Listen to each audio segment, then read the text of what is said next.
Okey, Assalamualaikum warahmatullahi taala wabarakatuh dan selamat pagi.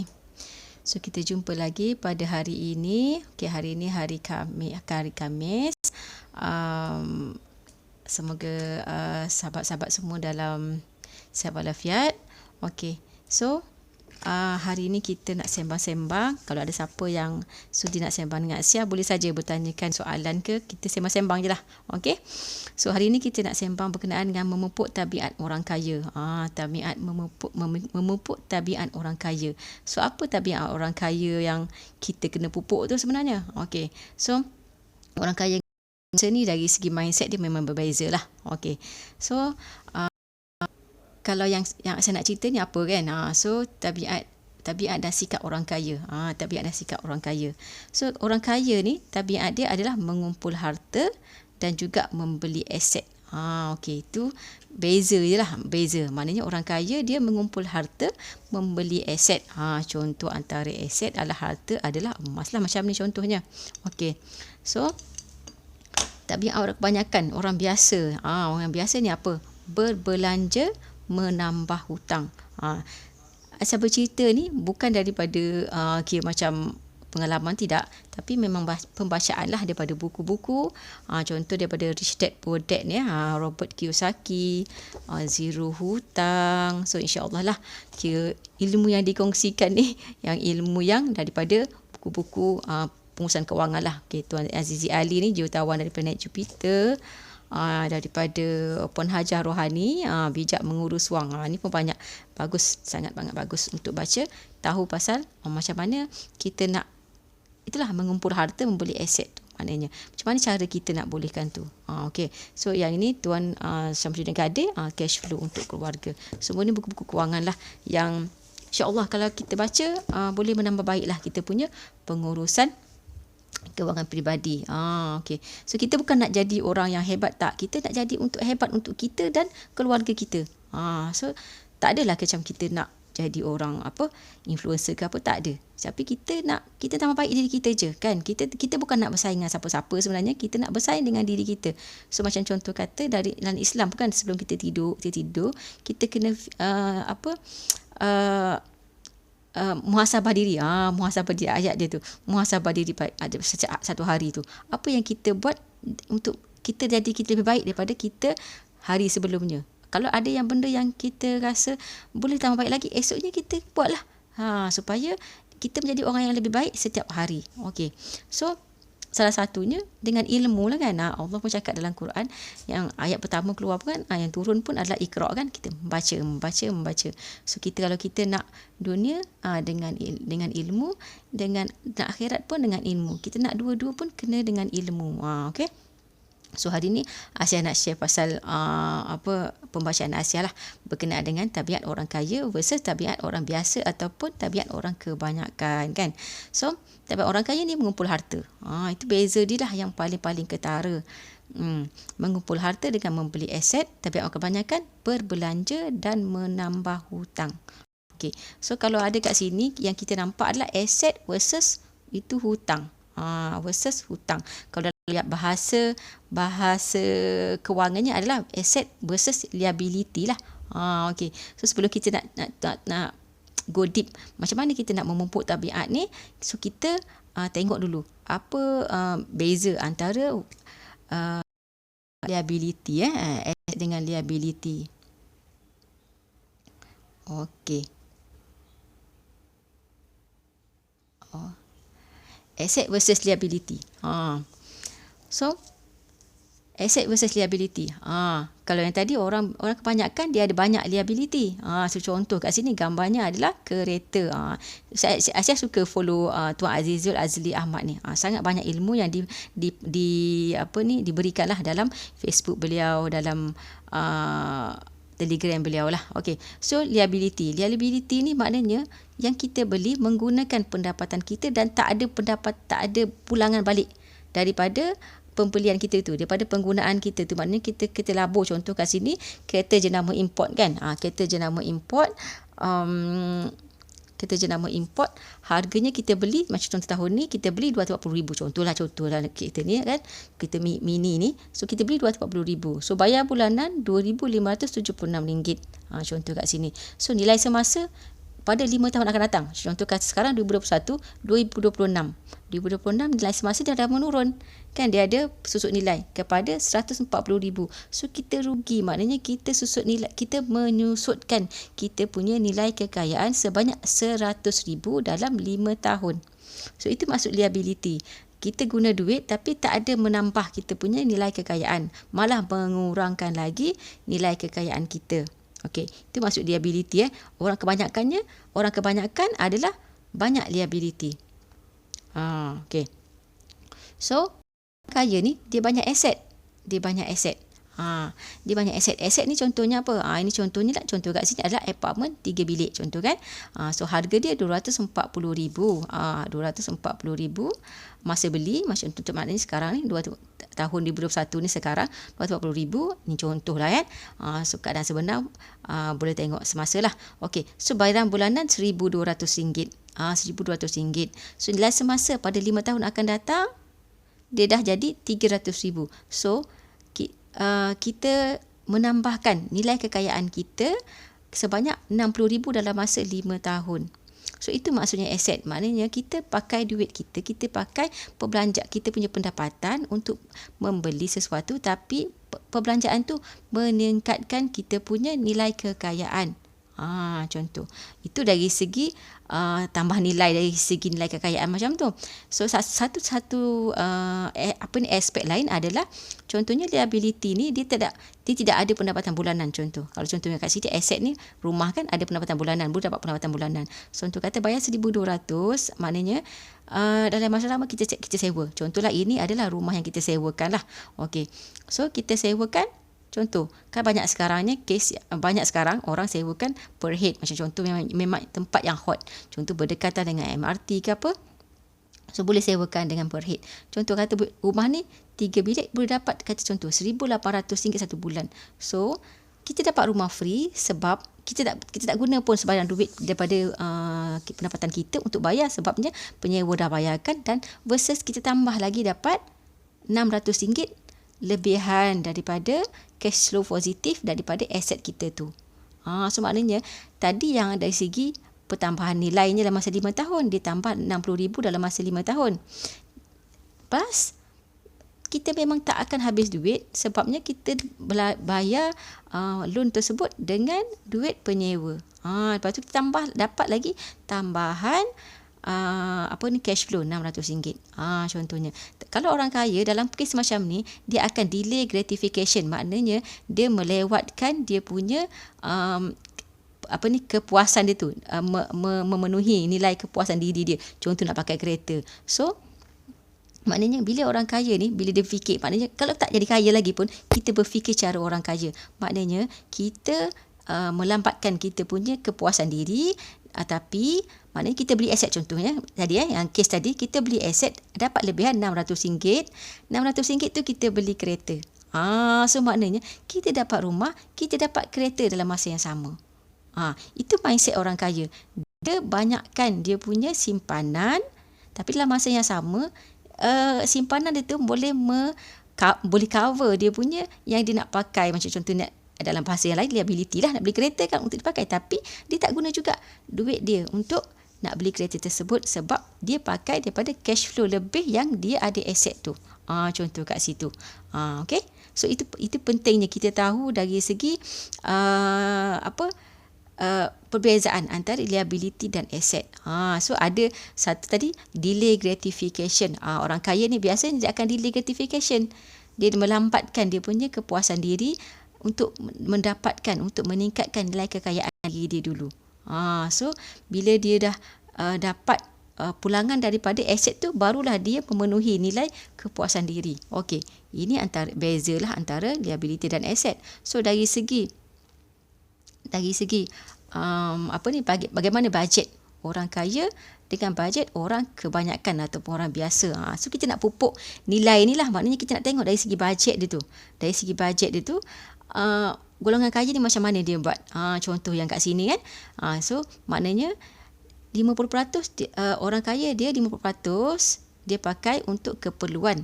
Keperluan maknanya dia memenuhi keperluan. Contoh itu satu lagi lah yang saya biasa sebutkan, keperluan versus kehendak. Okey. Keperluan versus kehendak.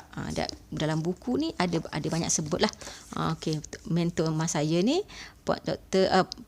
Encik Muhammad Zulkifli Syafiq ni ada sebut lah pasal keperluan versus kehendak lah dalam buku ni. So dia menekankan pasal kita hanya sebenarnya dalam fasa kita membina kekayaan diri, kita kena memenuhi keperluan sahajalah.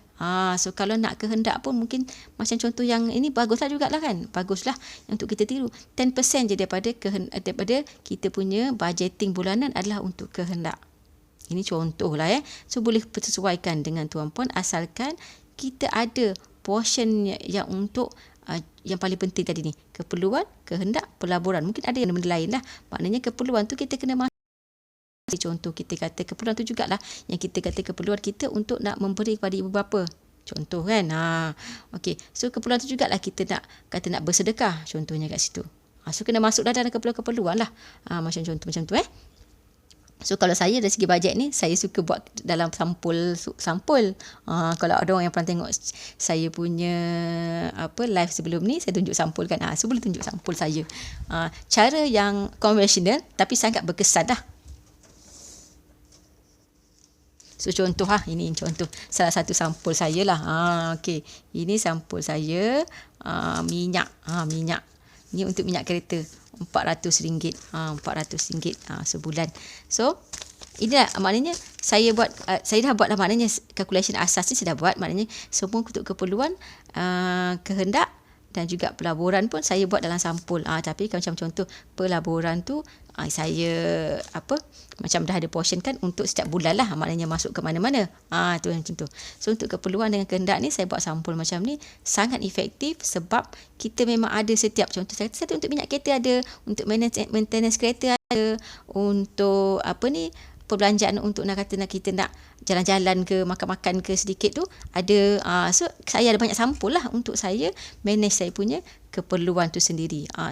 Saya pun belajar daripada mentor emas saya ni lah, Cik Omar Zulkifli. So sebelum ni tak adalah, macam gemeh rasanya kan nak buat dalam sampul, tapi sangat efektif sebab kita tahu kalau contoh duduk dalam akaun dia sekali kat situ, kita tak tahu sebenarnya bajet mana dalam sampul mana yang macam kata dana mana yang kita dah habis sebenarnya, sebabnya kita sekali kan kita bercampur semua. Macam yang ini maknanya contoh saya tahulah, macam contoh bulan ni dah pakai berapa ringgit untuk minyak.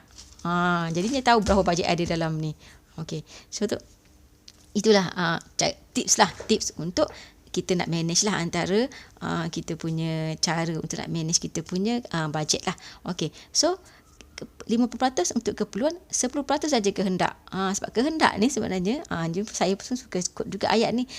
Kehendak ni dia unlimited kan, sebab semua benda yang kita nak lah dalam dunia ni sebenarnya. So keperluan versus kehendak ni. Kehendak ni sebab dia unlimited, sedangkan dengan bajet kita, pendapatan kita limited.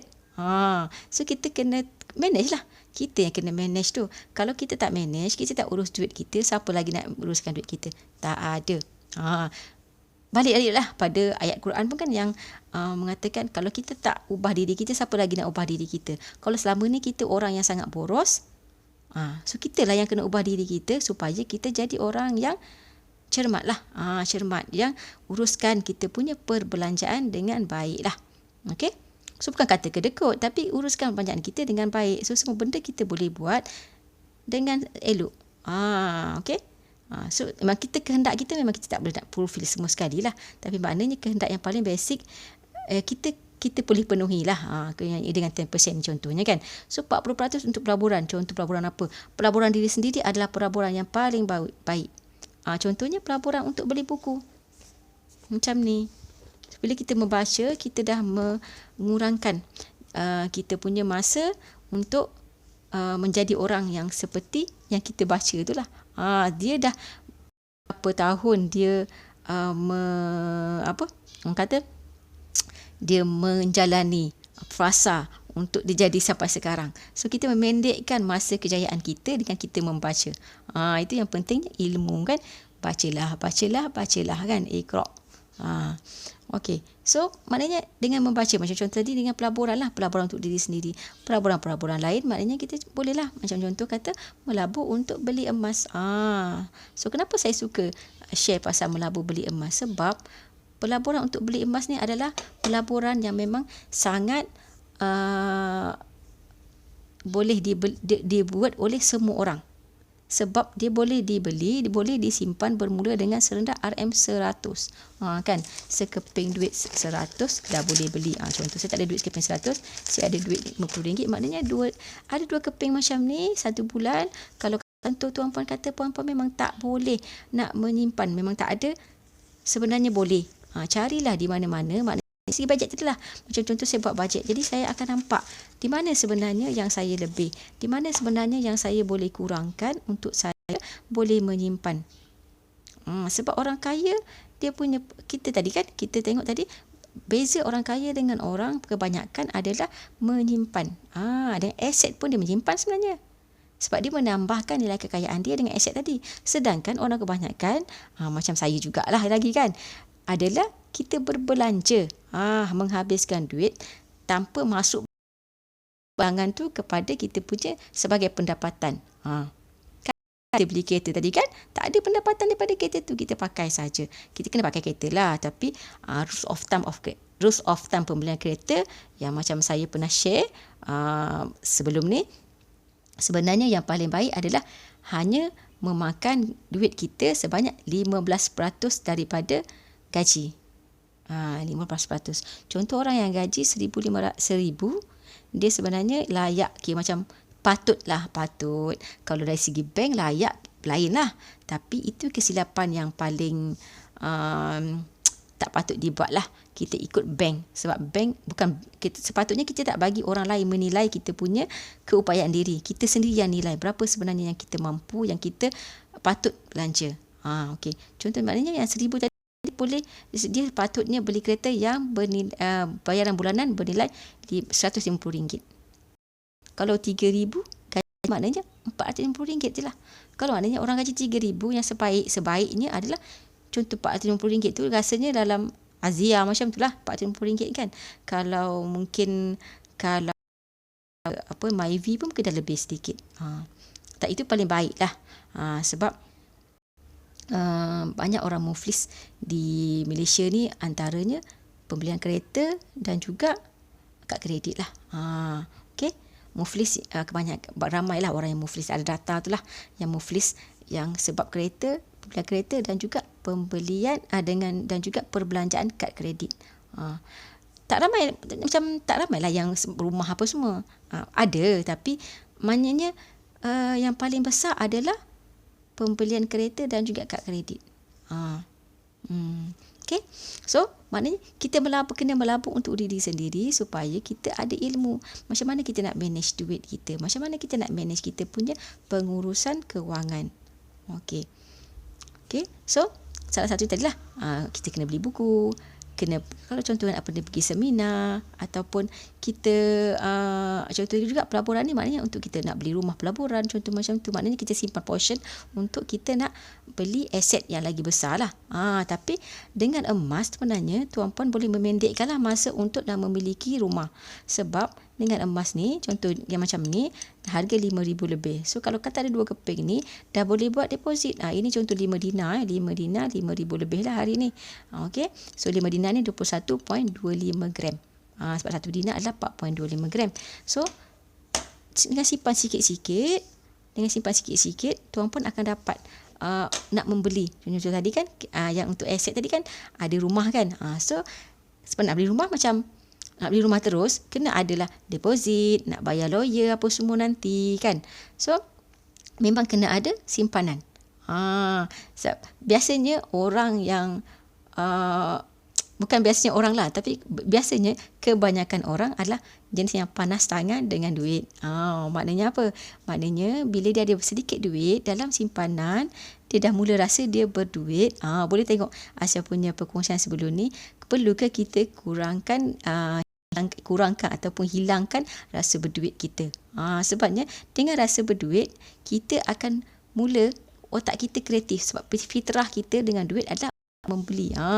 Bila contoh saya dah 400 tadi kan, saya mula dah apa benda yang saya boleh beli dengan 100 ni, sebab saya nampak nilai 50. Sedangkan kalau macam contoh dalam emas macam yang ni, ini 10 gram kita tak nampak di sini. 10 gram ni 2000 lebih. Dalam 2500 lebih lah. So hari ni harga emas sangat baik harga hari ni. RM255 1 gram. Semalam 258, turun lagi RM3. So sangat bagus lah kalau untuk tuan-puan bermula. Contoh kata dengan RM100 kan. So dengan RM100 sekejap ya. Dengan RM100 dah boleh dapat 0.3 lebih lah. 0.3 berapa? 0.3922 gram. 100 dah boleh dapat. Duit 100 ni tukarkan. Kita bukan habiskan. Kalau contoh kita pergi beli baju apa, memang kita dapat baju. Maknanya duit tu habis kat situ lah. Tapi bila tukarkan, contoh 100 ni tukarkan, then tukarkan banyak-banyak kali lah baru dapat benda ni. Ni yang 5 gram. 5 gram ni 1000 lebih. So maknanya kalau contoh kata 5 gram ni, kalau contoh 3 bulan boleh dapat 1 gram, maknanya 15 bulan lah.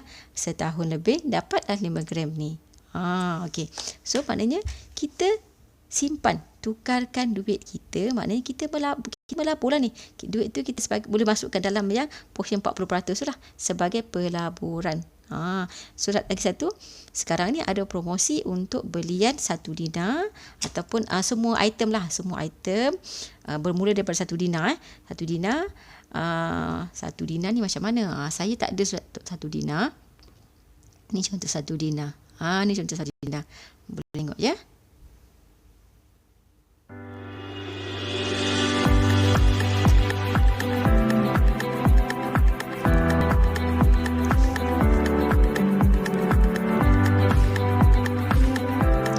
Certification dia setiap 1 dinar, setiap produk Public Good ada kad certification, maknanya kad kebulanan. Disimpan dalam casing macam yang ni lah. Macam saya casing macam ni, ada casing. Dia buka casing. Dia lebih kurang duit 10% dia 1 dinar ni. Itu 1 dinar.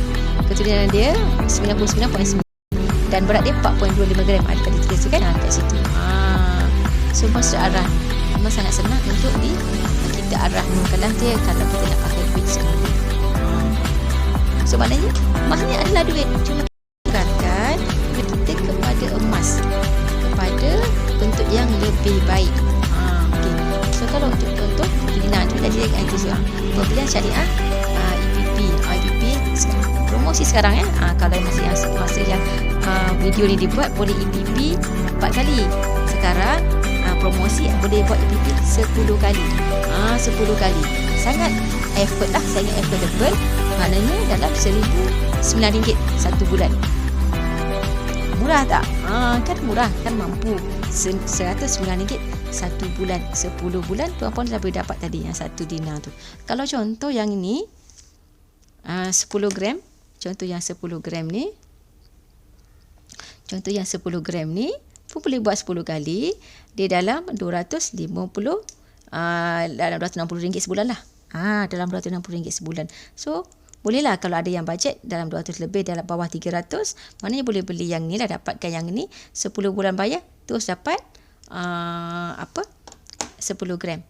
Semua transaksi, semua proses pembelian di Public Good adalah patuh syariah. So tak perlu risau lah, tak perlu risau tentang tu.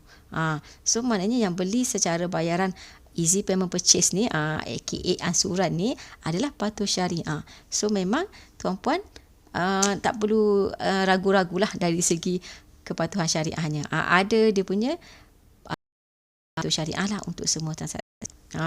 So daripada tahun 2017 Public Good dah dapat patuh syariah. So tanpa perlu risau so kita kena cari yang macam tu lah, kena cari syarikat. Sebab tu lah Asia stick dengan public goal sejak daripada 2014. 2014 tu Asia beli yang macam yang inilah, macam yang ni, bukan yang inilah, yang 10 dinar, beli yang macam ni, tapi kena beli terus lah sebab dia tak ada patuh syariah. Maknanya kita beli terus, beli bayar terus. Beli bayar terus maknanya terus dapat. Jadinya kat situ tak ada timbul lah keperluan yang patuh syariah, tidak, sebabnya kita beli dah dapat. Maknanya cash and carry, jadi tak ada masalah dari segi patuh syariah. Memang benda tu boleh. Jadi sekarang ni untuk setiap proses transaksi yang pembelian pembelian yang easy purchase tu memang dah ada patuh syariah, so boleh dah dapatkannya. So memang sangat mudah lah. Maknanya langkah pertama anda untuk nak adakan aset, untuk aset-aset lebih besar, contoh nak beli rumah tadi kan, contoh nak matlamat, contoh saya tunjuk matlamat lah, matlamat kewangan kita contohnya kan, matlamat kewangan kita, contoh kita nak adakan tabung pendidikan anak-anak. Ini maknanya siklus lagi lah daripada tadi kita dah memupuk tabiat kita menyimpan. Bila dengan ada simpanan, maknanya dengan macam mana cara pun memang tuan puan kena menyimpan. Dia dua je lah, dua cara untuk kita nak dapatkan simpanan ni. Bacalah mana-mana buku kewangan pun, contoh kata Rich Dad Poor Dad, Zero Hutang, Bijak Mengurus Wang, kan banyak ni kan. Tuan Azizi Ali, jutawan daripada planet Jupiter, memang menggariskan untuk adakan simpanan ni kita kena buat dua. Salah satulah. Kalau dapat dua-dua lagi bagus. Kurangkan perbelanjaan. Maknanya kita kena list lah. Kita perbelanjaan macam remeh. Saya pun tak suka, tapi saya kena buat. Kan? Tapi kalau dah macam kita memang dah kaya raya, mungkin tak perlu buat lah. Sebabnya duit kita memang unlimited kan. Tapi insyaAllah semoga kita semua beradalah dalam golongan macam tu. Kan? Tapi sebenarnya orang kaya ni, kalau yang saya baca lah daripada mentor saya, orang kaya sebenarnya dia sangat berkira dengan perbelanjaan diri sendiri, sebab dia tak nak jatuh kepada kita membazir. Sebenarnya. Okay. Mungkin nanti kita sampai masa tu kita akan ubahlah kan kita punya cara kita tu lah. Sampai sekarang ni kita kena buat lah. Maknanya kita kena listkan perbelanjaan kita lah. Okay. So listkan perbelanjaan kita, dan contoh kata dalam cara tadi yang saya buat melalui sampul macam ni, sangat senang untuk manage, sebabnya nanti kita nampak setiap bulan mana yang terlebih. Mana yang terlebih, maknanya sampul dah kosong tapi perlu duit lagi. Kan. So apa yang kita beli kat situ. Kalau boleh listkan setiap perbelanjaan lagi baguslah. Tapi saya tak listkan, tapi saya setiap hari insya-Allah saya cuba dengan perbelanjaan tu saya tengok balik dengan saya punya setiap sampul saya. Maknanya kalau contoh sampul saya nak pergi maintenance kereta, saya nak pergi baiki kereta. So saya bawa sampul tu lah. Okay. So biasanya saya akan tengoklah dulu, contoh kata kita nak baiki kereta kan, so kita akan dapat dululah dia punya sebut harga. Kita ni sebenarnya mampu tak untuk buat bulan ni. Kalau contoh benda tu memang terdesak kan, contoh kata yang kereta pecah, nak kena tukar tayar baru. Kalau contoh tak ada lagi duit dalam tu 100 setengah, contoh 180 ke 200 ke, tak ada dalam tu, kena jugalah kan. So itu kena fikirkan, ambil daripada dana kecemasan lah. Itu pentingnya ada dana kecemasan. Dana kecemasan tu part lain pula lah. Tapi part yang pertama kita kena buat simpanan tu sebenarnya dana kecemasan lah. Yang part paling basic yang kita kena buat untuk kita nak memupuk tabiat orang kaya ni adalah kita kena adakan dana kecemasan tadi. At least 3 bulan penantan. Lepas tu tambahkan kepada 6 bulan dan setahun. Kalau ada, bukan kalau ada lah, kena ada. Barulah kita boleh memupuk tabiat orang kaya tu. Lepas daripada tu baru boleh kita fikirkan matlamat-matlamat lain yang dalam gambar ni. Contoh pertama tu tabung pendidikan anak. Okey. Aset nak ada aset rumah dan tanah. Kita nak adakan, contoh yang belum kahwin, kita nak adakan dana untuk perkahwinan. Ini pun ramai orang yang buat sedikit kesilapan lah. Nak ambil loan untuk buat perkahwinan, untuk nak melangsungkan perkahwinan. So kalau boleh, maknanya kita cubalah jadikan tabiat kita menyimpan dululah untuk kita berbelanja. Contoh kata nak beli contoh ramai kan yang orang kebanyakan lah, maknanya contoh pergi nak beli perabot, contoh nak beli perabot kan, tapi itu lebih kepada kehendak lah sebenarnya. So kalau contoh kata Macam contoh saya mula-mula kahwin, saya tak beli pun sofa. Sebab itu duduk atas tikar kat bawah pun tak apa. Nanti kan ada duit nanti boleh saya belilah sofa. Macam tu. Tapi ada ramai orang yang pergi beli sofa secara berhutang lah. So kalau berhutang ni sebenarnya, kalau contoh dalam buku Cik Zul ni, zero hutang ni, kalau kita tak mampu beli benda tu secara cash, mana yang benda yang basic lah, maknanya benda yang basic, macam sofa apa semua tu, so kita tak payahlah beli lagi. So kita pakai je lah apa yang kita boleh mampu beli dulu. Maknanya kita simpan lah, dah cukup duit kita beli. Kan. So kalau contoh kereta pun, kalau orang yang boleh sacrifice lah, kan. So kalau orang yang ada matlamat sebenarnya dia boleh sacrifice, dan memang tak mampu nak beli kereta baru, beli je lah kereta yang terpakai harga yang 10,000 ke apa kan. So yang penting kena tahu matlamat kita lah. Bila kita ada matlamat sebenarnya kita lagi kuat lah untuk kita mengurangkan kita punya nafsu kehendak lah sebenarnya. Kan, kehendak tu unlimited, tapi dengan pendapatan kita limited, kita kena pandailah manage kehendak kita. Kalau kita tengok orang, mungkin kadang-kadang kita lebih kepada kita nak memuaskan hati orang lah, kan. Kita nak pakai kereta ke, kita nak memuaskan hati orang supaya orang tengok kita macam berjaya contohnya. Tapi sebenarnya kita pun macam para hidung kan, nak pakai satu kereta contoh. Tak payahlah kita untuk kesiasaan kita. Kalau contoh memang kita memang boleh mampu, dan bukan lebih mampu sebenarnya, mampu dalam diri kita sendiri. Jangan mampu dalam keupayaan bank. Okey, so kita contoh tadi kepemimpinan, modal perniagaan, kita nak buat dana persaraan, dan itu yang paling ultimate lah. Maknanya kita contoh ada, at least kalau contoh saya nak ada contoh 1 juta contohnya. Contoh 1 juta. So nanti dalam contoh 20 tahun kan, kita nak pakai untuk 20 tahun. Kita estimate kan kita punya umur rakyat Malaysia ni dalam 70 hingga 70-80. Dia dalam 74 hingga 78 macam itulah kita punya range umur. Maknanya kita kata kita bersara umur 60, kita nak hidup lagi 20 tahun. So dengan dana persaraan itulah kita, sebab kita tak boleh kerja dalam masa tu. Kecuali orang yang kerja government, adalah dia punya pension kat situ. Tapi tu pun ada negara-negara yang kerajaan dia bila keadaan yang sangat mendesak, dia tak bayar pun pension kepada pesara. So sebenarnya kepada pesara kerajaan pun kita kena adalah sedikit dana persaraan tu. Sebab benda tu bukannya kewajipan lah untuk kerajaan bayar. Itu hanyalah satu kemudahan. Okay. So ada negara lain yang dah memang pesara kerajaan tak dapat pencen. So kalau dia tak ada dana persaraan, macam mana dia nak sewa hidup kan? Okay. At least orang yang Kidul SP tu ada duit Kidul SP. Tapi berapa puluh peratus sebenarnya. Sangat tinggi orang yang Kidul SP, duit Kidul SP dia bila bersara bawah daripada 10,000. So 10,000 nak buat apa kan? Memang 10,000 kalau contoh belanja 2,000. Okay. So kalau contoh kata kita bersara dengan kita ada dana persaraan contoh 1.2 juta, insya-Allah lah, maknanya benda tu kita boleh cover lah. Kita boleh cover kehidupan kita lagi dalam masa 20 tahun lah. Okay. So kita nak umrah haji kan, umrah pun semakin meningkat harganya. So kita kena simpan lah, memumpuk. Tapi orang kaya dengan menyimpan ni untuk kita punya matlamat ni. Wang kecemasan, dana kecemasan tadi. 3 bulan, 6 bulan dan seterusnya 1 tahun. So, dengan emas sebenarnya dah ramai orang berjaya. Sebab apa? Emas ni naluri fitrah manusia dengan emas adalah untuk simpan. Bila saya sebut pasal emas, dia merujuk kepada emas pelaburan macam ni lah. Emas macam ni. Okay. Ini kita lihat sebagai dinar ataupun shilling emas lah.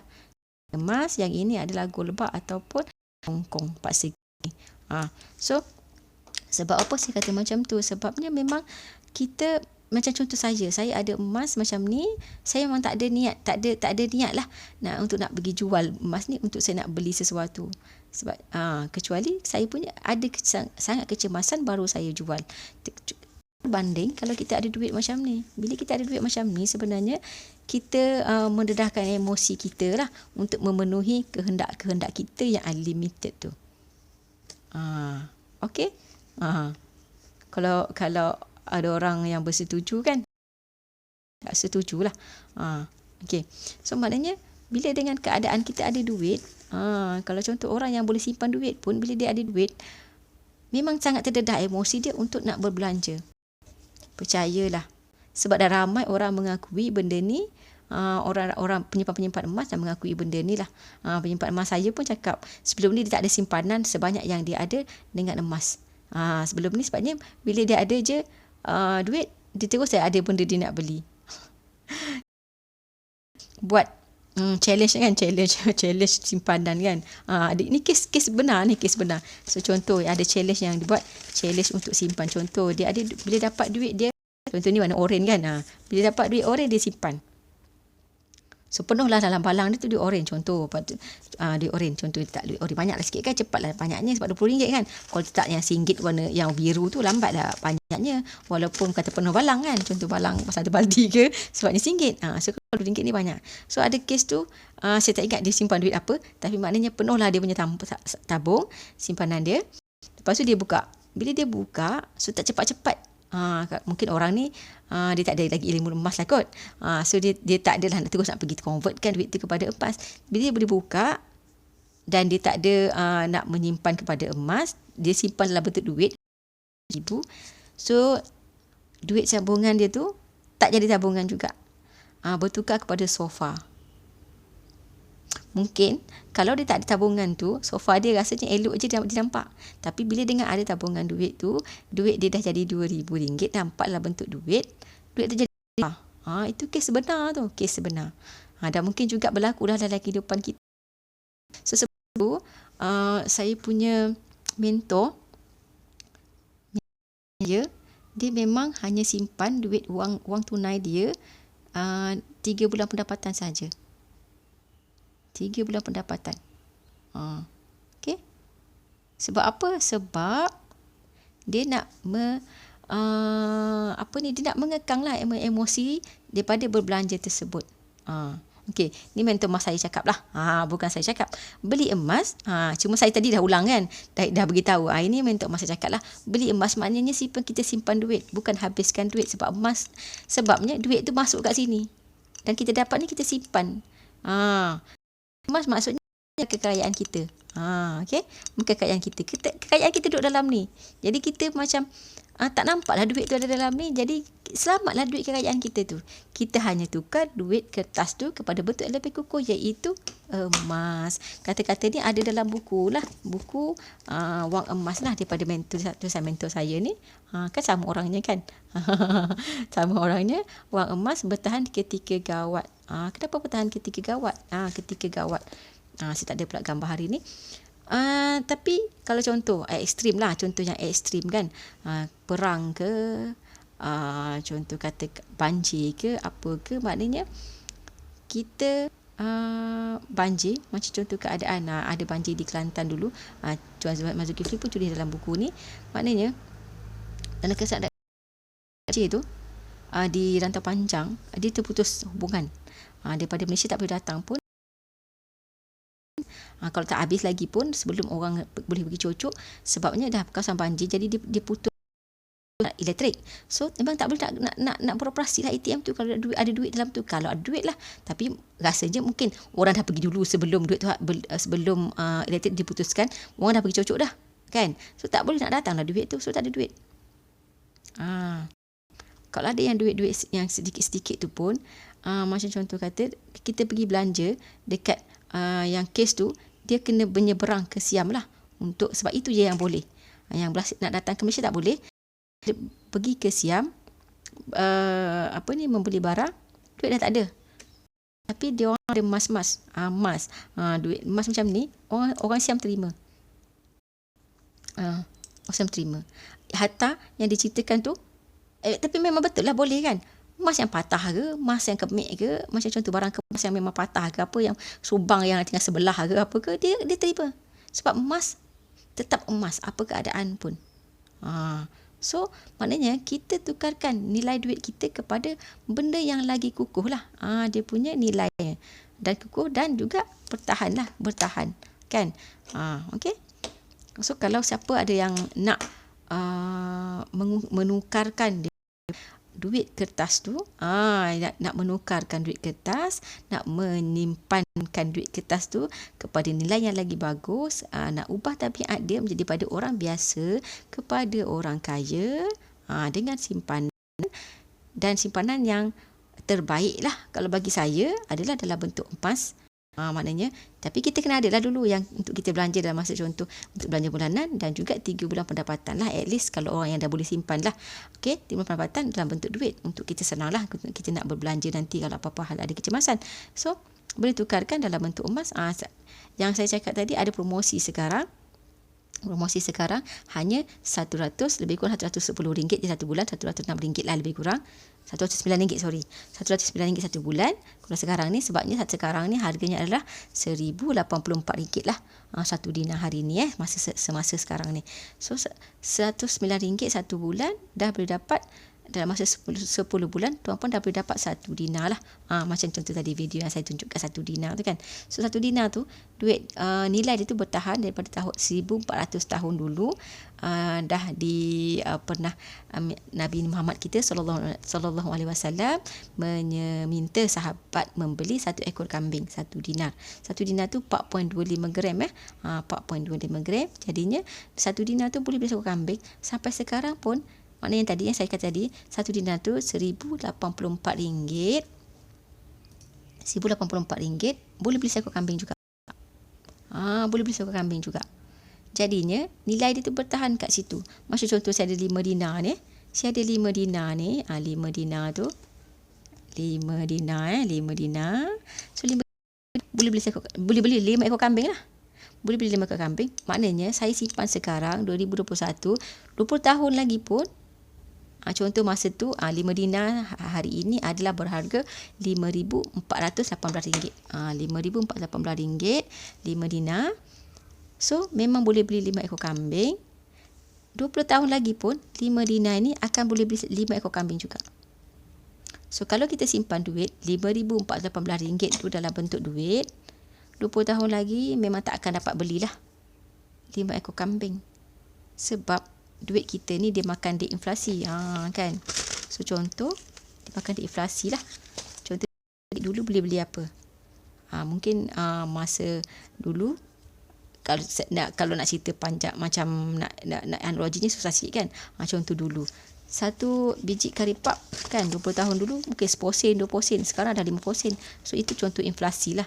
Maknanya dengan nilai duit yang sama kita dapat barang yang sedikit. Tapi dengan macam contoh yang ini, kita tukarkan 5,400 tu hari ini kepada 5 dinar. Contoh nanti tuan-puan dan pesara contohlah nak belanja cucu punya akikah. 5 contoh kata 2 yang lelaki, seorang perempuan, contoh 3 orang kan. So kena 5 ekor kambing kan. 2 lelaki tu kalau mampu kena 2 ekor kambing kan. So contoh 5 ekor kambing dah bagi kepada anak tuan. Aku sponsor. Aku sponsor.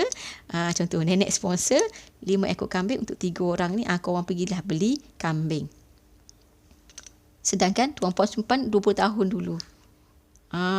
So best ke tak best sebenarnya simpan emas? Sebab tu saya best suka simpan emas. Jadi saya cerita ke orang lain supaya orang lain pun dapat kebesan yang sama. Kebesan yang sama. Okay? So macam mana nak membuat tabiat orang kaya? Cara senangnya adalah dengan simpankan simpanan tuan-puan melalui emas. Saya dah berjaya, ramai orang lain yang berjaya. Tuan-puan boleh search testimoni penyimpan emas dan tuan-puan boleh ambil tindakan hari ini. Sebab hari ini harga sangat baik. RM255.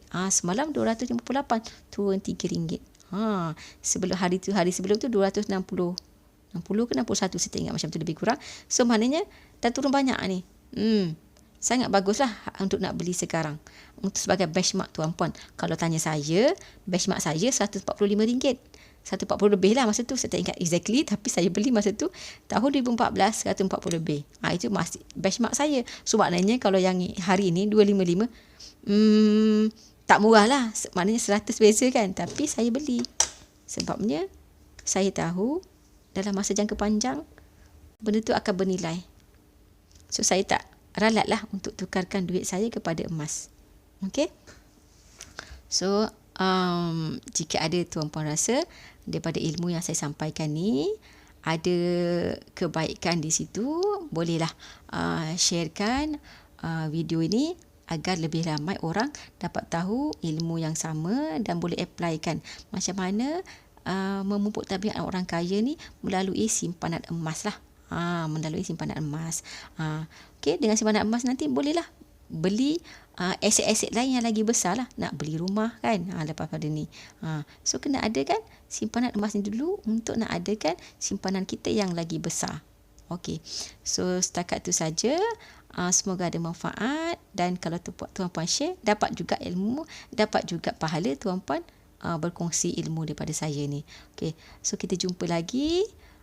Semoga kita menjadi orang kaya. Okey, Assalamualaikum warahmatullahi wabarakatuh.